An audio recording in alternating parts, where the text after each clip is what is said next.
belongs to you. Oh Lord, yes, my hallelujah belongs to you. You deserve it. Que le Seigneur bénisse chacun de nous. C'est une série que nous avons déjà commencée sur le disciple d'après Jésus-Christ. Et lorsque nous avons commencé cette série, nous avions énoncé 4 critères d'après Jésus qui définissent le disciple. Nous avons vu que dans une certaine circonstance, Jésus avait dit que le disciple, c'est celui qui demeurait dans la parole, dans sa parole. Et à un moment donné, il a dit aussi que le disciple, c'est celui qui avait renoncé, qui avait porté sa croix et qui le suivait. C'est vraiment 4 critères importants. Et j'ai promis aussi la répétition des enseignements ou des prédications pour la bonne compréhension. Donc nous allons y revenir aussi. Le fait de demeurer dans la parole de Dieu, c'est un des critères que Jésus a énoncé. Le fait d'avoir renoncé, le fait de porter sa croix et de le suivre. Alors, nous en parlons pour examiner, pour voir si nous-mêmes, dans notre propre vie, est-ce que nous accomplissons ces critères. C'est bien, Jésus n'a jamais dit que le fait d'être membre d'une église faisait de quelqu'un un disciple. Non. Jésus n'a jamais dit que le fait de prêcher faisait de quelqu'un un disciple. Non. Aucune part dans la Bible. Il n'a jamais dit non plus que le fait de chanter ou de bien prier, de jeûner, que c'est encore, faisait de quelqu'un un disciple. En tout cas, d'après Jésus, qui est le maître de tout, la pierre angulaire, un disciple se définissait d'après ces 4 critères. Et si nous, dans notre vie, nous ne trouvons pas ces éléments, ces 4 éléments, il y a un problème, donc il est temps de se poser la question. Posons-nous sincèrement la question ce soir, d'après cet élément. Dans le premier élément, nous en avions parlé et nous avions promis d'approfondir ces 4 critères. Aujourd'hui, c'est le fait de demeurer dans la parole, et c'est là, nous le trouvons dans le livre, dans l'évangile selon Jean, au chapitre 8, au verset 31, c'est bien de lire. Parce que la mission que nous avons reçue, c'est laquelle? Je le répète, ça aussi c'est une promesse. Matthieu 28, chapitre 20, allez faire de disciples les gens de toutes les nations, enseignez-leur à observer. Moi je me dis que toute personne dans le monde entier qui se dit chrétien doit connaître ce verset. Parce que s'il ne le connaît pas, il y a un problème. Ce verset-là, c'est ça la mission. On chipote, on va à gauche, on va à droite, on cherche des révélations, on cherche des mystères. Parfois là où il n'y en a pas, où il n'y a même pas besoin. L'Église a pour mission de faire des disciples, de former des disciples en prêchant la parole de Dieu. C'est ça la mission, il n'y en a pas deux. L'Église n'a jamais reçu la mission d'enrichir les gens, ni de marier les gens, mais de faire des disciples. Alors, il dit aux Juifs qui avaient cru en lui. Et ce que j'aime, chaque fois que je lis ces versets, on dit aux Juifs qui avaient cru. Or, nous savons que dans la parole de Dieu, il est dit que ceux qui croient sont sauvés. Et nous savons aussi dans une certaine circonstance, dans Actes des Apôtres, qu'on avait dit, si tu crois au Seigneur Jésus, tu es sauvé. Et maintenant, la Bible affirme que ces Juifs avaient cru. Pourquoi alors Jésus ajoute une condition? Je n'invente rien. Alors Jésus dit aux Juifs qui avaient cru en lui. On dit ils avaient cru. Mais Jésus les surprend, il ajoute une condition, il dit si vous demeurez dans ma parole, vous êtes, et il ajoute encore un mot, vraiment, vous êtes réellement mes disciples. C'est surprenant quand même. Or, il y a déjà le verbe croire. Et Jésus dit, vous êtes vraiment. Donc, autrement dit, on peut prétendre avoir cru. Mais si nous ne demeurons pas la parole, nous n'avons pas cru et nous ne sommes pas disciples de Christ. C'est clair. Bon, aujourd'hui, nous allons...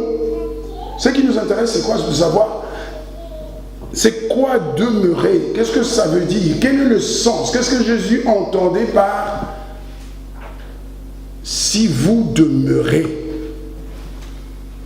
Ça va nous aider à savoir, à nous situer nous-mêmes si nous demeurons dans notre vie de tous les jours. Si depuis ce matin jusqu'à maintenant, je demeure dans la parole de Jésus. Est-ce que aujourd'hui, je suis demeuré dans la parole de Jésus? Est-ce que je suis dans la parole, dans ma vie, depuis que je me suis converti, depuis que je me suis repenti, que j'ai accepté Christ dans ma vie, comme mon Seigneur et mon Sauveur? C'est ce qu'on dit. Parce que beaucoup de choses de la Bible sont devenues des slogans aujourd'hui. Je crois, je l'ai reçu, je me suis converti, je me suis repenti au nom de Jésus. Mais est-ce que tout cela est vrai? Les 4 éléments définis, donc annoncés par Jésus, nous aident à comprendre qui est vraiment son disciple, qui a vraiment cru. Parce que croire, ce n'est pas une déclaration. Ça doit être un engagement vis-à-vis du Seigneur. Si vous demeurez, vous êtes vraiment mes disciples. J'aime bien le si. Autrement dit, si on peut prolonger la pensée, si vous ne demeurez pas, on peut tous compléter, hein? Si vous ne demeurez pas, vous n'êtes pas mes disciples. Nous avons intérêt à savoir si nous demeurons. Alors pour savoir si nous demeurons, qu'est-ce que cela veut dire? Nous nous sommes permis d'aller voir, demeurer. Qu'est-ce que nous y avons trouvé? Beaucoup, une trentaine de synonymes. Nous avons pris ce qui nous paraissait intéressant. Demeurer, nous avons trouvé dans demeurer, un des sens de demeurer, c'est habiter. Résider, s'éterniser, persévérer, prendre racine,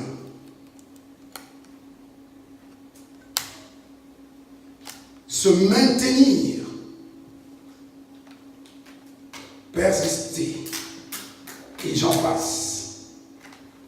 Alors, quelle est l'idée maîtresse, l'idée qui se dégage de tout cela? C'est comme si la parole de Dieu était un endroit, un cadre, un chemin. Donc quand Jésus s'adresse, ou quand les représentants de Jésus s'adressent au peuple de Dieu, aux êtres humains, ils définissent un cadre. Ils tracent un chemin. Je vais aller vraiment lentement. Et s'il faut que je revienne, je reviendrai. À un moment donné, il faut commencer à se poser des sérieuses questions dans nos églises. Des sérieuses questions. Est-ce que nous sommes vraiment les églises, les assemblées de Christ, ou nous sommes des marchés? Parce que maintenant, dans certains pays, dans certains continents, ou même ici, partout au monde, les églises sont devenues, on les appelle des boutiques. C'est au point que, sincèrement, ce n'est pas moi qui le dis, j'ai entendu de plus en plus des hommes des dieux soucieux de l'état spirituel du peuple des dieux, commencer à se poser des questions. Il y a deux fois, on peut, pour se présenter, je suis serviteur de Dieu, ça devient un peu gênant. Tellement on voit des aventures, tellement il y a un peu de tout, une telle médiocrité qu'on se demande à quel genre de Dieu nous appartenons. Lorsque nous parlons de Dieu, nous parlons de quel Dieu? Sincèrement, moi au fond de moi, à certains moments je me pose des questions. On parle de quel Dieu? Nous sommes fiers de dire je suis enfant de Dieu. Je crois la dernière fois je l'ai souligné, enfant de Dieu, l'être suprême, l'éternel, un Dieu qu'on ne peut pas vraiment définir. Je suis son enfant, ce qui veut dire que je suis de sa race, de la même nature que lui, qu'il est à son image. Mais regardez-moi, est-ce que j'en donne vraiment l'air? Il est temps qu'on se pose des questions. L'essentiel, c'est pas je vais à l'église, on me voit. Parce qu'on peut tromper le monde. On peut tromper tout le monde, mais pas Dieu. C'est même pas tromper le monde, on se trompe soi-même parce qu'à la fin, il dira, toi je ne t'ai jamais connu. Est-ce que cette phrase-là, c'est des versets qu'il faut retenir. À la fin, il dira un jour à chacun de nous, toi je ne t'ai jamais connu. Je dis qu'il n'y a pas plus que la parole pour changer un être humain. Si par la parole on n'arrive pas à changer une personne, à transformer une personne, ce n'est pas des conseils. Je donne plus beaucoup de conseils aux gens. Une fois que je t'adresse la parole de Dieu, si la parole de Dieu n'arrive pas à te transformer, ma parole, qu'est-ce qu'elle représente? Pas grand-chose. Je disais donc que, en parlant de demeurer, c'est comme si c'est un cadre, c'est un environnement, c'est un chemin bien tracé, bien défini, dans lequel la personne qui prétend être disciple doit demeurer.